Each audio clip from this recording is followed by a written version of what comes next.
Baik, pemirsa, terima kasih Anda masih bergabung bersama kami dalam Market Opening dan kita akan lanjutkan kembali perbincangan bersama dengan Kiswoyo Adijo. Baik, Mas Kiswoyo, ada beberapa saham yang Anda rekomendasikan tapi ini satu sektor saja begitu, perbankan. Kenapa perbankan? Dan big caps juga yang dipilih. Apakah kita tidak bisa memanfaatkan trading buy untuk saham-saham second liners kah atau third liners?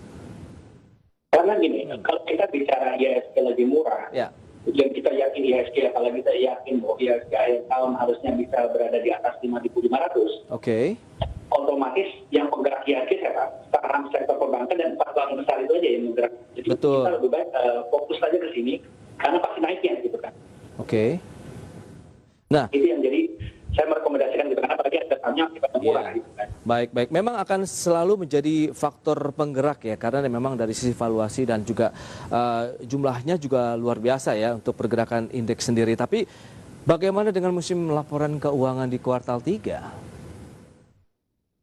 Untuk kuartal 3 ini sebetulnya orang-orang sudah tahu lah kalau misalnya belum membaik itu masih wajar, tapi mungkin untuk beberapa sektor terutama konsumsi diharapkan jauh lebih baik dibanding dengan kuartal 2 karena ini PSBB transisi semua kemarin. Untuk Jakarta ada PSBB yang sedikit lebih ketat gitu kan ya, itu mungkin agak sedikit membuat goyang sebagian emiten yang bergantung untuk sektor di wilayah Jakarta. Yes. Karena bagaimana juga Jakarta itu menyumbang perekonomian nasional kurang lebih sekitar 18-20%. Baik. Oke lah, kalau itu memang berarti perlu dicermati juga. BBCA kalau Anda lihat tadi sempat menyatakan support, ini kalau kita bicara mengenai perbankan big caps ya yang Anda sarankan tadi, di bawah 29.000, berarti BBCA Anda melihat ada peluang untuk turun dulu? Ya, kalau untuk BCA, ini memang kalau kita lihat dari sisi PLPBV ini paling mahal di sektornya. Oke. Tapi kalau saya ini sebetulnya bisa lah turun di bawah 29.000, kalau itu menarik banget beli dan simpan untuk di bawah 29.000. Oke, 29.000 kita mengambil posisi beli, disimpan untuk rentang waktu berapa menuju 29.250. Tadi Anda katakan lebih kepada 3 bulanan, 6 bulanan begitu? Jadi gini, beli BCA di bawah 29.000. Oke. Kalau mau beli sekarang juga boleh, tapi direkomendasikan di bawah 29.000. Kalau kita bicara sampai akhir tahun harusnya BCA di atas 30.000 bisa. Baik. Berarti sampai dengan akhir tahun lah peluangnya ya untuk pergerakan dari BBCA sendiri. Sampai tahun depan juga masih lebih bagus lagi kalau mau simpan akhir. Karena ini BCA salah satu saham bulan. Ya.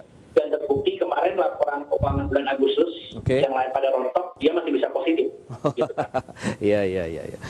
Oke, BRI.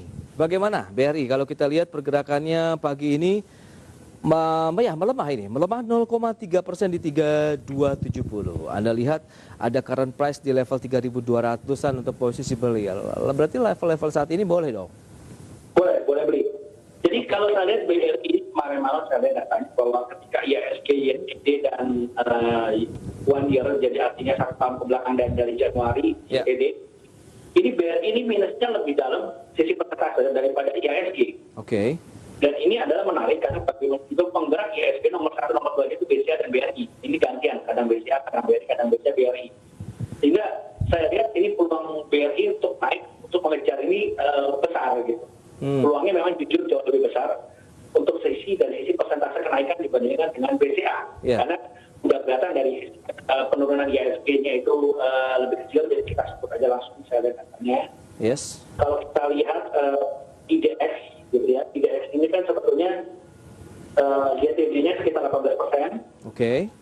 Kalau BRI ini YTD-nya adalah sekitar Ada peluang YTD-nya resisten. 25%. Oke. Baik. Nah, ini kan jauh jeplang, sehingga harusnya BRI akan mengejar. Intinya nggak mungkin kalau BRI lebih dalam, nggak harusnya. Karena Ya. BCA, kalau kita lihat YTD-nya, YTD-nya Oke. cuma minus 12%. Jadi BCA sama itu IHSG nggak beda jauh. Bahkan mungkin BCA lebih baik lah minus. Baik. BRI minus gitu. Jadi ini harusnya menarik untuk BRI kalau mau, apalagi bilang uang saya kecil, uang sedikit, beli BCA, ini saham kasta bangsawan, kasta orang atas, ya udah beli BRI aja gitu loh. Baik. Oke. Dan kalau BRI berarti peluangnya ke berapa nih menurut Anda nih, Mas? Kalau kita bicara akhir tahun itu Ya. sebetulnya 4.000 masih bisa gitu. Sampai 4.000. Oh, oke. Ya. Jadi kalau yang sudah punya di hold dulu bagi pemirsa begitu yang sudah memiliki portofolio saham-saham big cap tentunya di sektor perbankan ada peluang di hold dulu nih sampai dengan akhir tahun. Jadi kalau mau trading boleh, mau hold juga boleh. Inilah enaknya untuk saham perbankan karena dia mengikuti IHSG sebetulnya. Iya. Oke, jadi bolehlah kita tradingkan juga apabila memang sudah ada cuan yang menurut kita pribadi investor begitu sudah cukup, kita jual dulu nanti mengambil posisi beli pada saat harganya turun lagi begitu, berarti Mas? Betul. Betul, karena apalagi ini fluktuasi masih tinggi karena jujur sampai Pilpres Amerika ini fluktuasi masih tinggi banget sampai hasil pengumuman Pilpres. Baik. Gitu, ini fluktuasi kita masih cukup tinggi lah gitu. Oke, itu dia untuk BBRI. Sementara Bank BNI bagaimana? Peluangnya, paling tidak potensial upside-nya. Iya. BBRI ini sebetulnya paling menarik banget karena jadi satu-satunya bank dari 4 bank tadi yang PBB-nya masih di bawah 1. Oke. Sehingga kalau kita lihat ini dia PBB-nya dia rendah banget, seperti di bawah 1, harusnya di bawah bank itu PBB 1 lah. Ya. Sehingga kalau kita bicara harga wajah dalam kondisi normal, harga wajah dalam kondisi normal itu dia bisa lah kalau misalnya kita lihat ini. Oke. Ini PBB-nya kan di sini PBB-nya 0,82 kan ya, harusnya sih dia kalau saya lihat ke arah 7.000 masih bisa sampai 8.000. Tapi memang jujur ya ini agak lemot dibandingkan dengan BRI atau BCA ini lebih lemot sih. Tapi kalau kita bicara mengenai level yang Anda sampaikan begitu dari 4.800-an ya, karena hari ini sedang tertekan ke level 7.000-an, itu kan luar biasa, hampir mungkin 2 kali lipat begitu keuntungan yang bisa diraih. Tapi rentang waktunya lebih panjang dibandingkan dengan BBCA dan BBRI ya. Betul, karena ini sebetulnya memang lebih lemot gitu. Tapi sebetulnya IHSG juga. Tapi lemot kalau pasti gimana? Kan oke juga. Ya, cuma kadang ada trader yang memang bergerak cepat dan lincah gitu kan. Nah mungkin kalau BBNI buat trading agak sedikit repot. Karena lemotnya itu. Betul. Kalau mau trading ya BRI sama BCA atau Mandiri itu masih mending lah. Oke. Jadi memang sebaiknya kita mengambil posisi beli current price pun boleh di 4850 karena tadi lebih kepada untuk jangka panjang karena bicara mengenai kondisi pergerakan sahamnya yang tidak seatraktif dibandingkan BBCA maupun Bank BRI tadi ya. Betul. Oke, peluangnya sampai 7.000 ini sangat menjanjikan tentunya. Bagaimana Bank Mandiri? Kalau kita lihat Bank Mandiri ini kan 5.700. Oke. Sebetulnya kalau kita bicara harga wajar sih dia bisa ke 6.500-an. 6.500. Ya, 6.000 sampai 6.500. Oke. Itu untuk harga wajarnya dengan rentang waktu yang apakah kondisinya sama strateginya dengan akhir tahun, Bank BNI? Oh, sampai akhir tahun. Oke. Berarti yang menarik sampai dengan akhir tahun kalau bisa disimpulkan BBCA, Bank BRI, kemudian Bank Mandiri ya. Betul. BNI itu lebih lama lagi. Ya, BNI mau beli juga bisa sih boleh. Tapi mungkin akhir tahun ya gainnya terbatas. Nah, kalau maksimal tunggu sampai tahun depan. Oke, sampai dengan tahun depan itu baru ada peluang yang menjanjikan untuk masuk di Bank BNI ya. Oke dia, sektor perbankan. Bagaimana dengan sektor-sektor lainnya di tengah pergerakan indeks harga saham gabungan yang juga masih tertekan? Apakah memang tidak ada pilihan lain yang menarik selain sektor perbankan? Begitu Mas Kiswoyo, sehingga Anda lebih strict saja kita perbankan yang kita bisa tradingkan dan investasikan? Sebetulnya ada untuk sektor yang kedua itu adalah consumer dan ini adalah penopang ekonomi Indonesia juga. Baik. Tapi masalah sektor consumer ini sudah pada mahal. Jadi artinya kayaknya sudah tercermin bahwa ekonomi Indonesia hidup dari konsumsi domestik nih. Coba aja kayak Unilever, Indofood, CBP, sahamnya nggak turun dalam lah gitu kan. Mereka cepat pulih juga.